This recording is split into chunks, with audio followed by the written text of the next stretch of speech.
اس نے کہا تو مجھے اس کی معصومیت میں پیار آ گیا۔ مجھے گھر تو جانا تھا، دیر ہو رہی تھی۔ سمن کی فرمائش نے میرے پاؤں جگڑ لیے تھے۔ تھوڑی دیر اور کھیل لوں، میں نے پیار سے کہا اور پھر بینچ کی طرف جانے لگا۔ آپ بھی آئے میرے ساتھ جھولا جھولے، اس نے اپنے ساتھ والے جھولے کی طرف اشارہ کرتے ہوئے کہا۔ اس کی معصومیت سی ادا مجھے بہت بھائی۔ میں مسکراتا ہوا وہیں پاس ہی کھڑا ہو گیا۔ وہ مجھے دیکھ کر بہت خوش ہوئی کہ میں اس کی بات مان رہا ہوں۔ میرے دونوں بچے کھیل رہے تھے۔ مجھے آپ بہت اچھے لگتے ہیں، سمن میری طرف عجیب نظروں سے دیکھتے ہوئے کہا۔ ایک پل کو تو مجھے کچھ انہونی کا احساس ہوا۔ اس کی آنکھوں میں نہ جانے کیا تھا، میں اسے ایسے سمجھ نہیں پا رہا تھا۔ تھوڑی دیر وہاں رہنے کے بعد ہم سب گھر واپس آ گئے۔ میں نے دیکھا کہ رضیہ بی بی فروا کے ساتھ بیٹھی ہوئی تھی۔ رضیہ بی بی کے ہاتھ میں ہر وقت تسبیح ہوتی۔ میں اکثر انہیں جائے نماز پر بھی بیٹھا پایا۔ میں نے اکثر دیکھا کہ وہ جائے نماز پر بیٹھ کے روتی رہے، اور ایک دن میں نے ان سے ان کے رونے کی وجہ پوچھی تو کہنے لگی، بیٹا تم تو جانتے ہو میری بیٹی کی کیا حالت ہے۔ ایک ماں کے لیے اس سے زیادہ اذیت ناک کیا چیز ہو سکتی ہے کہ اس جوان خوبصورت بیٹی کا ذہنی توازن ٹھیک نہ ہو۔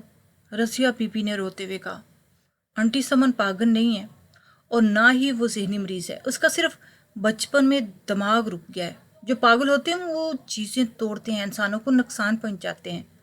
سمن میں ایسا کچھ نہیں ہے، وہ خود کو نقصان تو نہیں پہنچاتی، بس اتنا ہے کہ دماغی طور پر 5-6 سال کے بچے کی طرح ہے۔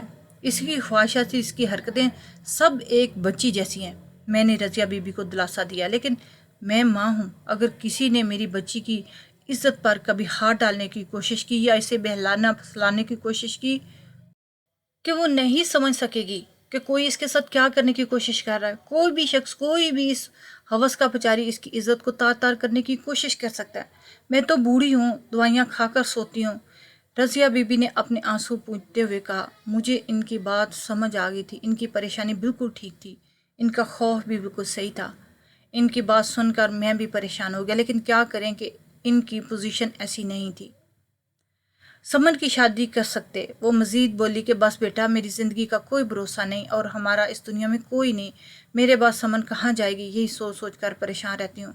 رضیہ بی بی نے کہا تو میں سوچ میں پڑ گیا، لیکن میں نے کوئی جواب نہ دیا، کوئی دلاسا نہیں دیا اور وہاں سے ہٹ گیا۔ میں نے دوست کو قرض کے طور پر جو رقم دی تھی وہ مجھے لوٹا دی گئی۔ 15 لاکھ روپے کی رقم تھی۔ جب مجھے ملے تو میں پیسے لے کر آیا۔ فروا حال میں ہی بیٹھی تھی اور سمن میرے بچوں کے ساتھ کھیل رہی تھی۔ میں نے وہ پیسے فروا کو دیا اور انہیں سنبھال کر رکھنے میں کہا۔ میں نے یہ پیسے اس کی طرف بڑھاتے ہوئے کہا، میں نے محسوس کیا کہ 15 لاکھ کا سمن سن کر چونک کر ہماری طرف دیکھا۔ ہمارا وہم تھا یا کچھ اور، میں سمجھ نہیں پایا تھا۔ پھر اچانک سمن وہاں سے اٹھ کر چلی گئی۔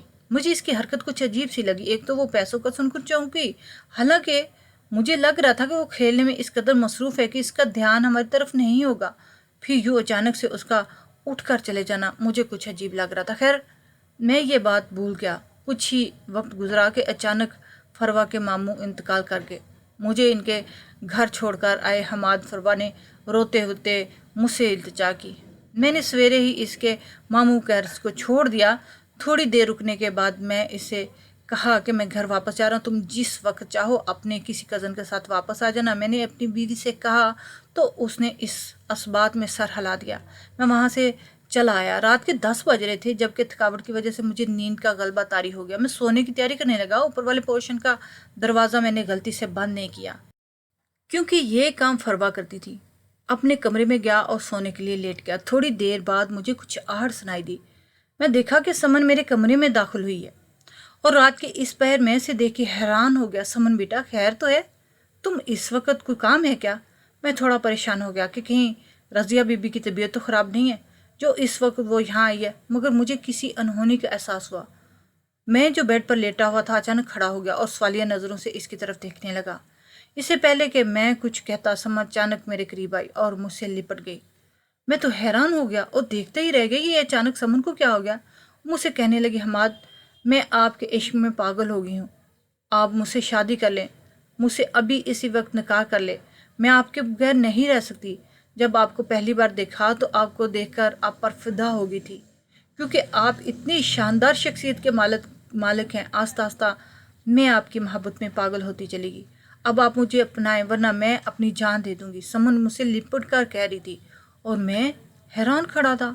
میں خود سے اس کو الگ کرنا چاہ رہا تھا مگر وہ مجھ سے الگ ہونے کے لیے تیار نہیں تھی۔ میں پریشان ہو گیا کہ یہ سب کیا ہو رہا ہے، یہ تو ذہنی طور پہ بالکل صحیح ہے، کیا اس نے ہم سب کو دھوکہ دیا؟ 5-6 سال کی بچی کبھی ایسی بات سوچ بھی نہیں سکتی۔ آج وہ اپنی حرکتوں سے کہیں بھی چند سال کی نہیں لگ رہی تھی۔ وہ مجھ سے لپٹی ہوئی تھی۔ مجھے اس کے وجود سے گھن آنے لگی۔ میری جگہ کوئی اور ہوتا تو اتنی خوبصورت لڑکی کو خود سے لپٹا ہوا پا کر خوشی سے پاگل ہو جاتا، لیکن میں اپنے دل میں خدا کا خوف رکھتا، اور یہ خوف مجھے میرے والدین سے ملا تھا۔ انہوں نے میری بہت اچھی تربیت کی تھی۔ میں نے ایک جھٹکے سے اس کو خود سے دور کیا۔ کیا تم نے ہم سب کو دھوکے میں رکھا، اپنی ماں کو دھوکے میں رکھا؟ تمہارا ذہن 6-7 سال کی بچی والا نہیں، تم تو بالکل ایک جوان لڑکی کی طرح باتیں کر رہی ہو۔ کہاں سے سیکھا ہے تم نے یہ واہیات باتیں؟ میں اس پر اس غصے سے بولا۔ میرا غصہ عروج پر تھا۔ مجھے کچھ نہیں پتا، مجھ سے نکاح کر لو ورنہ میں خود کو جان سے مار دوں گی۔ سمن، تمہیں شرم آنی چاہیے ایسی باتیں کرتے ہوئے۔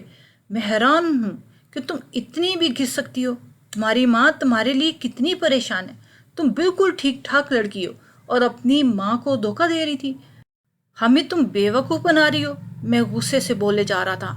میں آخری بار آپ سے پوچھ رہی ہوں کہ کیا آپ مجھ سے نکاح کریں گی یا نہیں؟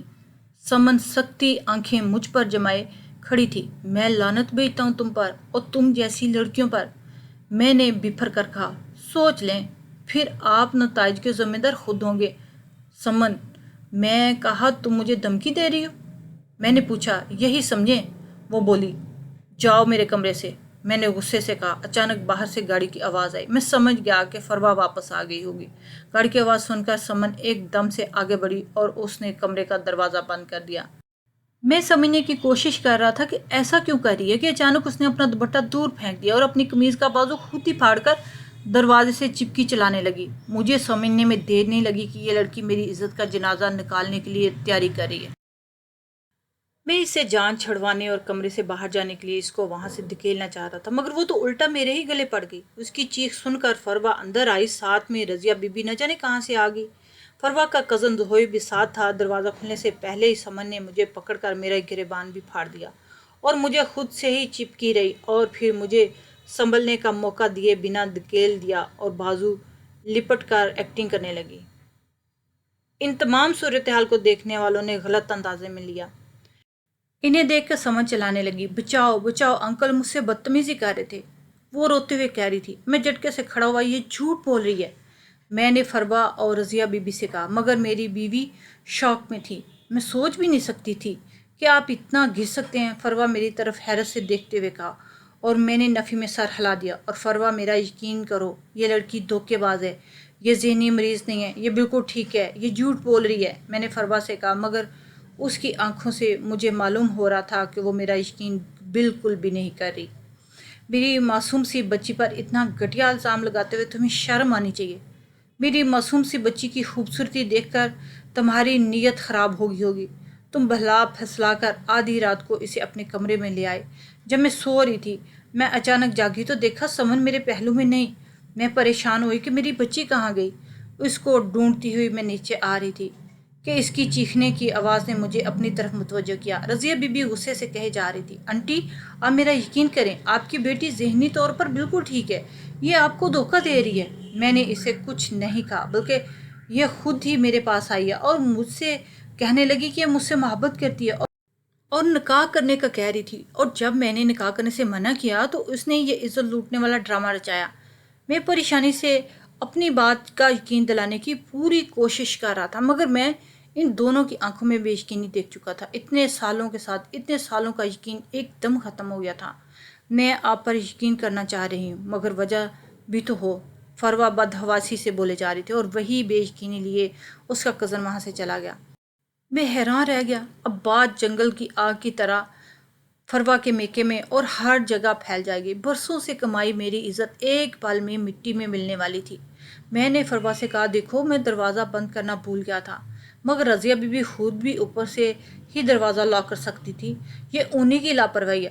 تم تو مجھے شروع سے ہی جانتی ہو، میں ایسا نہیں ہوں۔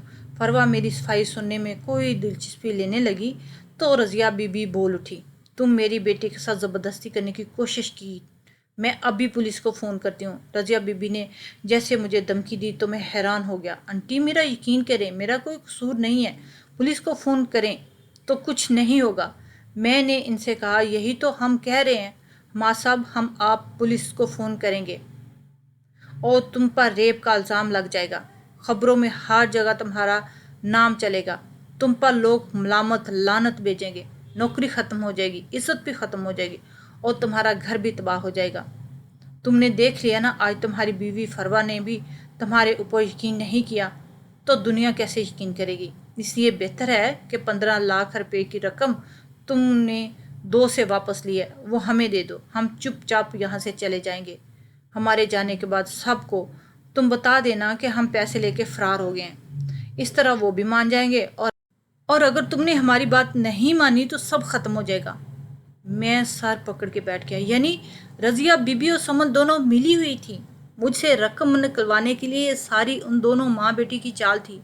میں سمجھ گیا کہ یہ سب انہوں نے صرف میرے ساتھ نہیں کیا، شاید جہاں سے یہ ہوتے ہوئے آئی ہے ہر گھر انہوں نے ایسی ہی ڈرامہ رچایا۔ میں سمجھ گیا تھا کہ ان کا یہی پیشہ ہے جو لوگوں کو لوٹتے ہیں۔ اب اپنی عزت بچانے کا میرے پاس اس کے علاوہ کوئی اور دوسرا راستہ نہیں تھا۔ اپنی عزت کے سامنے یہ 15 لاکھ روپے کچھ بھی نہیں تھے۔ مجھے ان کا افسوس نہیں تھا، افسوس تو اس بات کا تھا کہ میرے اپنوں نے میرا یقین نہیں کیا۔ وہ دونوں پیسے لے کے فرار ہو گئی۔ میں پریشان ہو کے لاؤنج میں بیٹھا ہوا تھا اور چینل چلایا۔ خبر چل رہی تھی کہ 2 ماں بیٹیوں کو کچھ لوگوں نے گولی مار کے ہلاک کر دیا اور ان کے ہاتھ سے 15 لاکھ کی رقم چھین کر فرار ہو گئے۔ میں نے تصویر دیکھی تو وہ رضیہ بی بی اور سمن کی تھی۔ میں حیران رہ گیا کہ قدرت نے اتنی جلدی میرا بدلہ ان سے لے لیا، جو کہ دھوکہ تو بہت سے لوگوں سے کیا ہوگا، مگر شاید میری شرافت یا میرے والدین کی دعاؤں کی وجہ سے جو میرے کام آ گئی تھیں، اور خدا نے اتنی جلدی میرا بدلہ لے لیا۔ اس کے پیچھے شاید کچھ اور لوگ لگے ہوں گے جنہوں نے انہیں گولی مار کر پیسے لے لیے۔ یہ وہی لوگ تھے جن کے ساتھ فرار ہونے کا پلان ماں بیٹی نے بنایا تھا۔ خیر میں نے فروا کو حقیقت بتا دی اور وہ پہلے سے ہی شرمندہ ہو گئی تھی، مزید سر جھکا گئی۔ باقی سب کو یقین ہو گیا کہ وہ لوگ دھوکے باز تھے۔ اب کے بعد سب کچھ ٹھیک ہو چکا تھا، لیکن میں یہ سوچ رہا تھا کہ اب جب وہ دنیا میں نہیں رہے تو کیا میں ان دونوں کو معاف کر دوں، جبکہ میرا دل نہیں مان رہا۔ اور آخر میں ہم یہ دعا کرتے ہیں کہ اللہ تعالیٰ ہمارا خاتمہ ایمان سے فرمائے۔